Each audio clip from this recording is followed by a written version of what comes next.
మికాయా. ఈయన ప్రవక్తలైన ఏలియా మరియు ఎలీషా జీవించిన రోజులలో జీవించాడు. ఎలీషాను దేవుడు ఎన్నుకొనిన తరువాత కొన్ని దినములకు అహబు వద్దకు యూదారాజైన యెహోషాపాతు వచ్చాడు. అప్పుడు అహబు తన సేవకులను పిలిచి వారితో, రామోత్గిలాదు మనదే అని మీకు తెలుసు కదా, అయితే ఇప్పుడు అది సిరియనులు ఆక్రమించారు, కాబట్టి మనము దానిని తిరిగి స్వాధీనం చేసుకోవలసి ఉంది అని చెప్పి యెహోషాపాతుతో, నువ్వు కూడా మాకు సహాయం చేస్తావా అని అడిగాడు. అందుకు యెహోషాపాతు, నేను నీవాడినే, నా గుర్రములు నీ గుర్రములే, నా జనులు నీ జనులే, తప్పక నీతో పాటు వచ్చి యుద్ధము చేస్తానని అన్నాడు. అయితే మనము యుద్ధమునకు వెళ్లడానికి ముందు యుద్ధం గురించి యెహోవా వద్ద విచారణ చేద్దామని యెహోషాపాతు చెప్పాడు. అప్పుడు అహబు 400 మంది ప్రవక్తలను పిలిపించి, మేము యుద్ధమునకు వెళ్ళవచ్చునా లేదా అని అడిగాడు. అందుకు వారు, యెహోవా నీకు రామోత్గిలాదును అప్పగిస్తాడు, కాబట్టి తప్పకుండా వెళ్ళమని చెప్పారు. కాని యెహోషాపాతు వారి మాటను విశ్వసించలేదు. కాబట్టి అతడు అహబుతో, వీరు తప్ప యెహోవా ప్రవక్తలలో ఇంకెవరు లేరా అని అడిగాడు. అందుకు అహబు, ఇవ్లు కుమారుడైన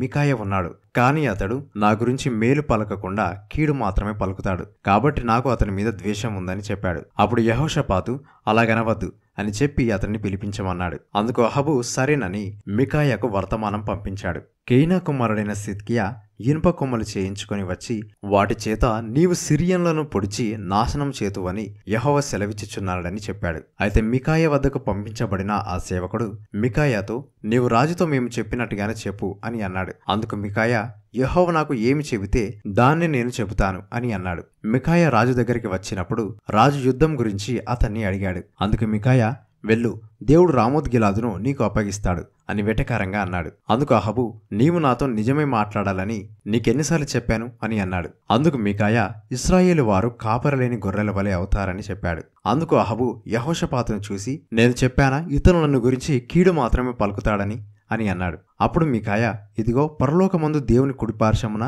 ఎడమ పార్శ్వమున పరలోక సైన్యం నిలిచి ఉన్నప్పుడు యెహోవా వారితో, అహబు యుద్ధమందు ఓడిపోవడానికి ఎవరు అతనిని ప్రేరేపిస్తారు అని అడిగినప్పుడు అందులో ఒకరు ఈ విధంగా మరి ఒకరు ఆ విధంగా యోచన చెప్తూ ఉన్నప్పుడు అంతలో ఒక ఆత్మ వచ్చి దేవుని ముందు నిలిచి, అహబును నేను ప్రేరేపిస్తాను అని చెప్పాడు. అందుకు యెహోవా, ఏ విధంగా ప్రేరేపిస్తావు అని అడిగాడు. అందుకు అతడు, నేను ప్రవక్తల నోట అబద్ధమాడు ఆత్మను ఉంచుతానని చెప్పాడు.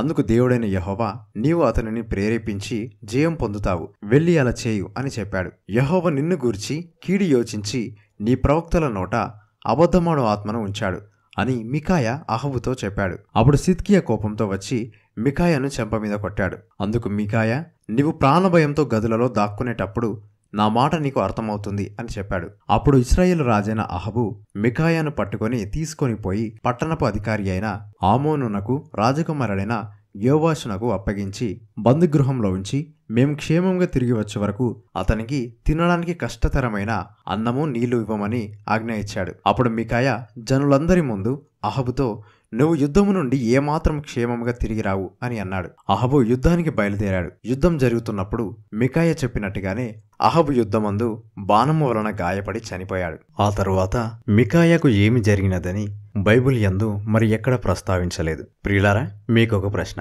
మికాయా తండ్రి పేరు ఏమిటి?